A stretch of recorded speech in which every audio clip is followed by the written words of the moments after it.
Hello and welcome to Video Revealed. I'm Colin Smith. To anyone out there who's having problems in Premiere Pro, I wanted to let you know that there are lots of places you can get help right inside the program.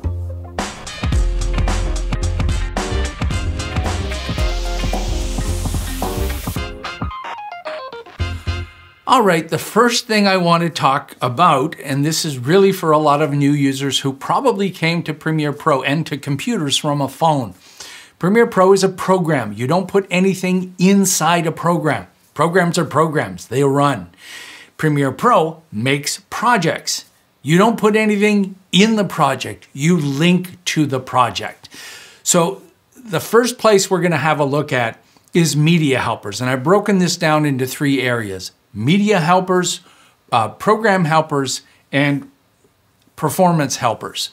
Media helpers, I think, is the most important because too many times I see people getting confused that they think Premiere Pro deleted stuff or moved stuff or did stuff. It doesn't do that. There's a way for you to know where everything is.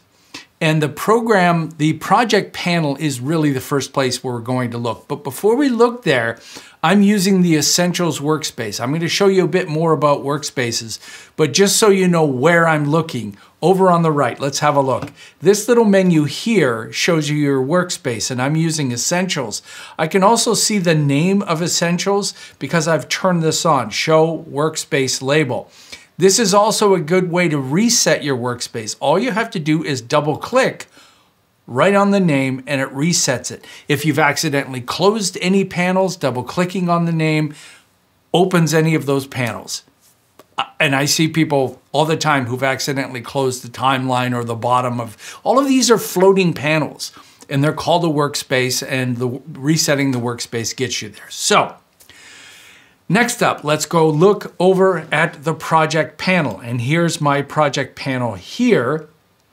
These are the things that are in the timeline. They're in the project. They can be in the project, but not in the timeline. But they live in here. Anything you see in the project, in the timeline, will be in here. But you can import anything. So you can import 100 clips and only use one or none.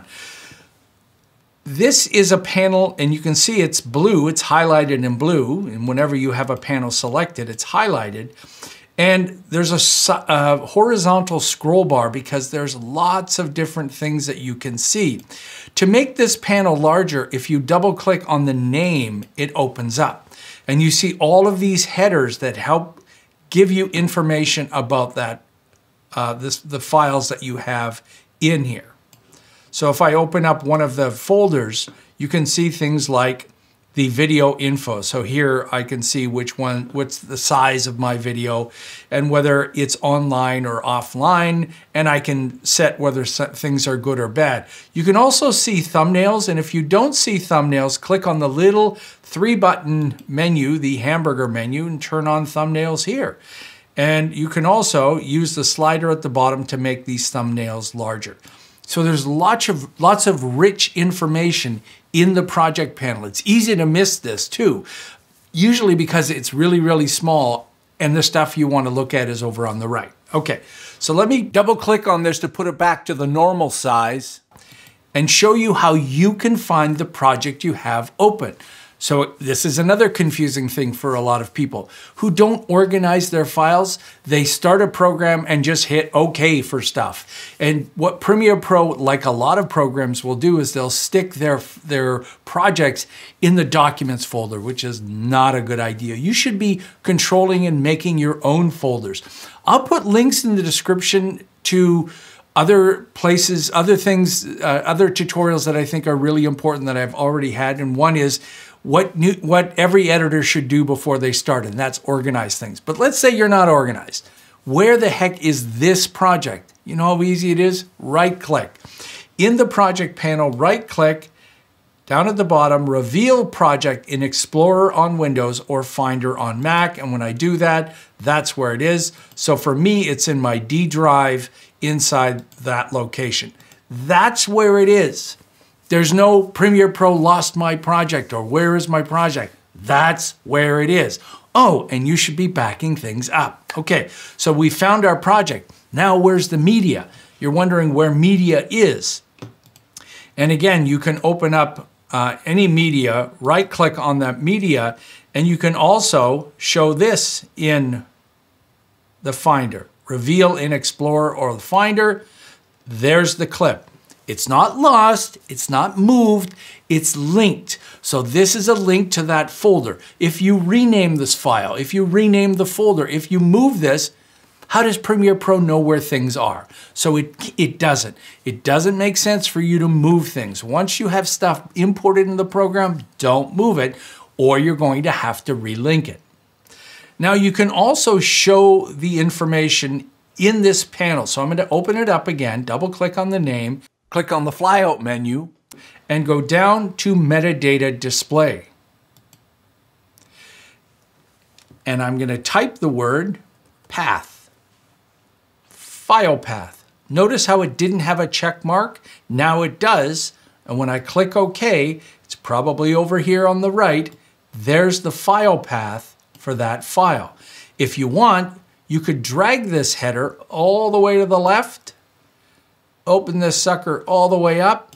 Now you can see exactly where the file is, what its name is, and where it's located. All the time, anytime, for any asset you've imported. So now there's no guessing. Where's my file?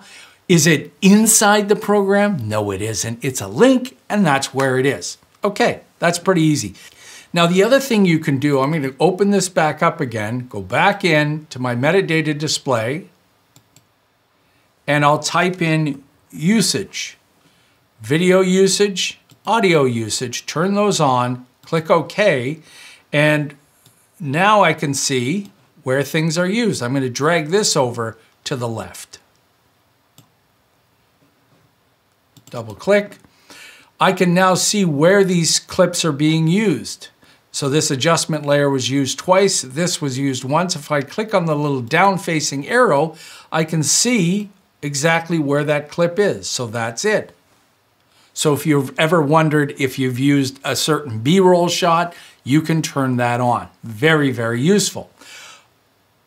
Now there's also a window that I'm going to open called File Info. And it's opening over on the right panel here. And when I click on something, I can get information about that particular file. I keep this closed, I don't use it, but I wanted to show you that you can get extra information. Okay. The other thing that you can do is right-click on one clip or on multiple clips and interpret the footage, modify things. This is really, really powerful because sometimes Premiere Pro doesn't make the right choice when you're importing. This is true for bringing in audio. If you had stereo and you wanted stereo audio to be dual mono, by the way, you can change it in the audio preferences, but you can also select any number of files and modify them in here.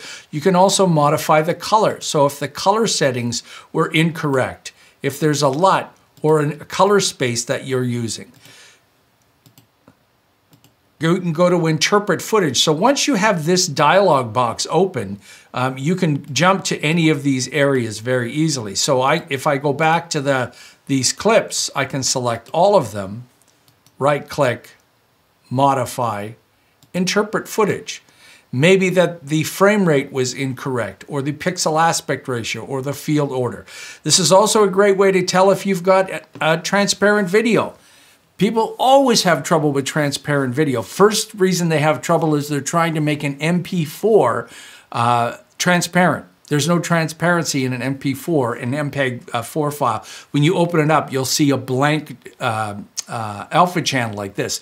You have to choose formats that support transparency. And QuickTime ProRes 4444 is a good format for that. But here is a really good place for you to modify a file or even just get more information about a file. Okay, so those are media helpers. Now let's look at program helpers. And I already looked at one, and that's Workspaces. And you can create any number of workspaces here. You can save them. You can show workspace tabs. you can resave, you can save as a new one, you can edit workspaces, and when you do that, you can change the stacking order of them. I've created one I call home base, and I keep that up at the top. So lots of ways, and you can delete ones, and you can move some down here that do not show. So if you wanted, you could drag some of these below there, and then they wouldn't show up in this list at all. But workspaces are absolutely essential for understanding Premiere Pro. They're also very helpful. So watch this. Let's go to Audio Workspace, just as an example. Audio, and look at the things that are open for us. The track mixer, the essential sound panel. Obviously, the program monitor is very small. We don't need that. The effects. So Premiere Pro is letting you focus on the work you need to get done. You need to go back to editing? Then let's go back to Essentials. Or if we go to editing, this is like the left and right screen that we're used to with our source monitor and our program monitor. But I'm going to go back to Essentials because that is the default one that will be selected.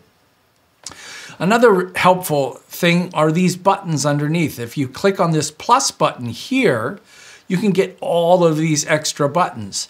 And they're very useful buttons. Things like snapping in the monitor. So if you want graphics to snap as you're moving them around, you can toggle proxies, drag that down and toggle proxies. If you wanted to be able to loop playback, and click OK. And now if I want to loop, I click on that and I loop. Very useful, very powerful button editor. Another one is history. If you open up the window menu and go to history, you can see all the things you've done. So if I take these clips and delete them, you'll see that delete will be there. And if I go back one, they come back. Now, I would not rely on history for very complicated editing. Don't think to yourself, I can do 500 things and then go into the list and change that. Nah, it's like the last 99 things, but I think you'd get pretty confused going past about 10. But you can keep going. You can't keep this one and go to part of that one. It's like Photoshop or in After Effects. You're going through the list. But it's also helpful maybe to remind you of the last few things you did. So that's useful. All right. So those are the program helpers. Now there's performance helpers. Now before I show you the performance helpers, I want to address what a lot of new users have trouble with is they have a very underpowered Ultrabook computer with giant 4K footage that's hugely compressed from their phone. They're dropping 100 clips on the timeline, hitting play, and Premiere Pro can't play it.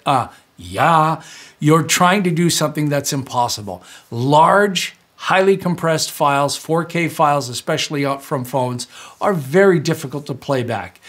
You can use proxies, and I'll put links in the description to my proxies workflow. But you can also do things like turn down the resolution if you are having trouble. So this is typically set to half resolution when you start Premiere Pro. You can go down to a 16th if this is 4K, but it changes the quality and will make Premiere Pro perform better. It won't solve all problems, but sometimes you can get a little bit more out of Premiere Pro by changing that.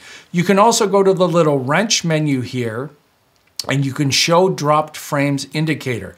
And this little dropped frame indicator will show up in different colors. So right now it's green for me because I'm not dropping any frames. But if you were dropping frames, then you would see that change to orange. And if you moused over, it would tell you how many frames you dropped. This is just a good way to check if what you're seeing is correct. I think I'm dropping frames. I'm not sure. A great indicator for that. The other one that you should be careful of is this one, high quality playback. You do not need to turn this on. The quality of the video playback is not affected by this. This is usually just for the titles. If you've looked at titles that you've created, when they play back, the quality is reduced a tiny bit. I never notice it. I mean, if we go to these titles here, do you see a difference? Do they look bad? No. Not at all. They look fine. But for whatever reason, you can turn on high quality playback, and that way the titles are absolutely the best quality when they're playing back, but you're suffering a huge performance hit for really no reason. So you don't really need to turn that on. So there you go. Those are the helpers. I think they're really essential to understand. There are ways inside Premiere Pro for you to get help and stop asking questions, because I see this all the time. Everything I just showed you, those are the questions that people ask all the time. Where are my files? Where are my links? Premiere Pro deleted stuff and stuff. No, it didn't. Hopefully you find this useful. Hey, if you're new to Video Revealed and you found this informative, take a moment and subscribe. You want to support us some more, you can do that on VideoRevealed.com/shop. Donate once or monthly, any amount. We love all of our wonderful donors. Thank you so much. Lots of free stuff that you can download there too. Till next time, I'm Colin Smith, and it's my job to listen to all the posts out there of people having trouble and let you know that you can get help right inside Adobe Premiere Pro.